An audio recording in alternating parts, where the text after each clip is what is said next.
At least 5 people killed, hundreds of thousands without power after a severe weather outbreak in multiple states. Strong, damaging wind gusts and an isolated spin-up tornado is not out of the question. That massive system triggering a state of emergency in Michigan after an ice storm wiped out electricity. All night long, it sounded like gunshots and branches breaking, trees falling.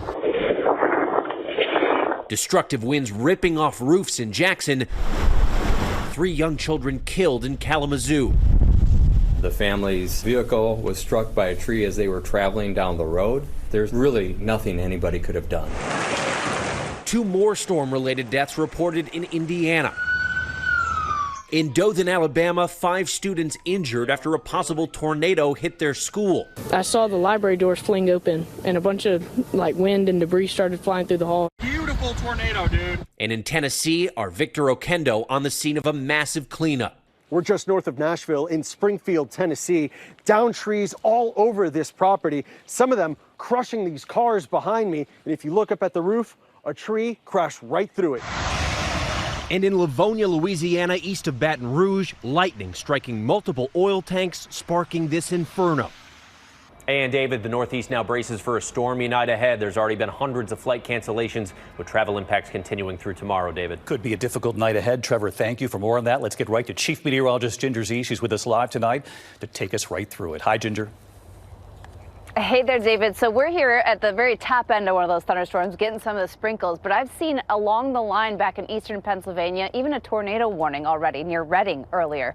I want to take you to the maps, though, because a severe thunderstorm warning includes Raleigh down to Charleston. That means it's happening. Damaging wind is the main threat there. That same front's going to push this line right through the Northeast. That includes Baltimore, Philadelphia, and up to Boston into the overnight hours. After tomorrow morning, we're done with this one, but our eyes are already on Tuesday night to Wednesday, where the biggest tornado threat really sits around Memphis, Little Rock, right into southern Illinois, western Kentucky. But there's the problem, is this front's going to then stall out and stick around. And so we're going to end up with considerable rain, 6 to 12 inches, David. We could see some flash flooding right there in that middle pocket of the country. We know spring always brings severe storms. Ginger Z starting out the week with us. Ginger, thank you. There was a lot of other news to get to tonight. President Trump is signaling he is serious about a 3rd term. And tonight, what some Republicans are saying about that.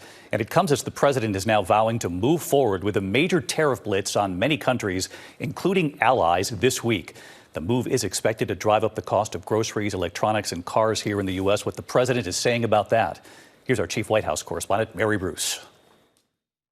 Tonight, President Trump preparing to unleash an unprecedented blitz of tariffs against America's trading partners, dubbing Wednesday Liberation Day. They're reciprocal.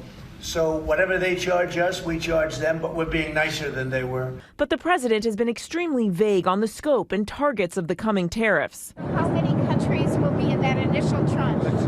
You'd start with all countries, so let's see what happens. I asked White House Press Secretary Caroline Leavitt. Has the president decided on the scale and scope of these tariffs? It's time for reciprocity, and it's time for a president to take historic change to do what's right for the American people.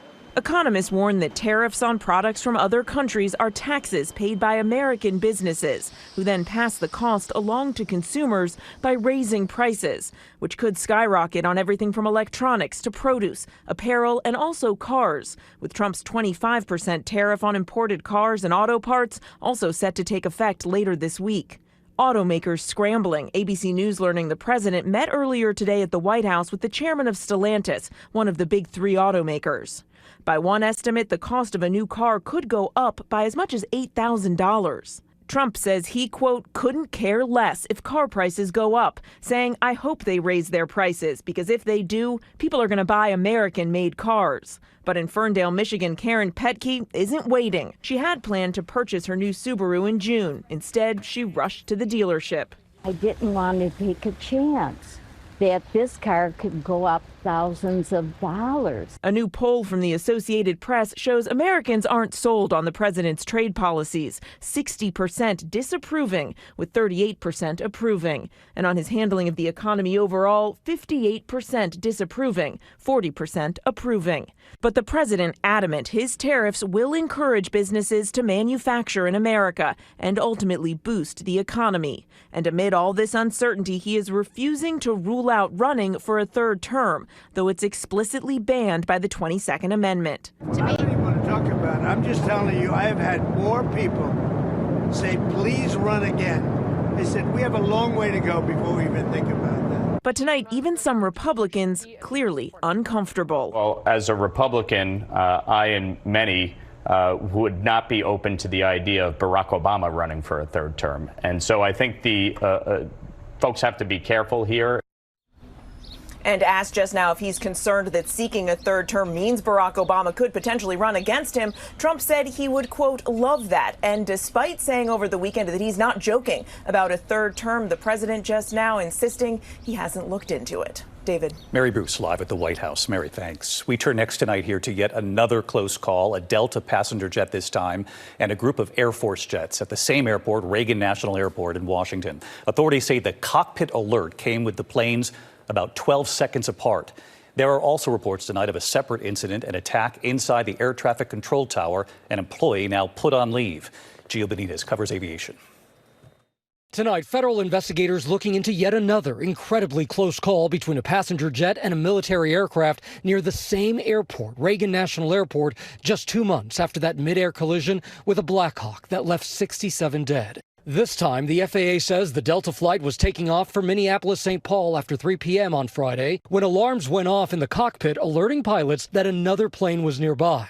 Was there an actual aircraft about 500 feet below us as we came off of DCA? That's fine, I need to be affirmative. Okay.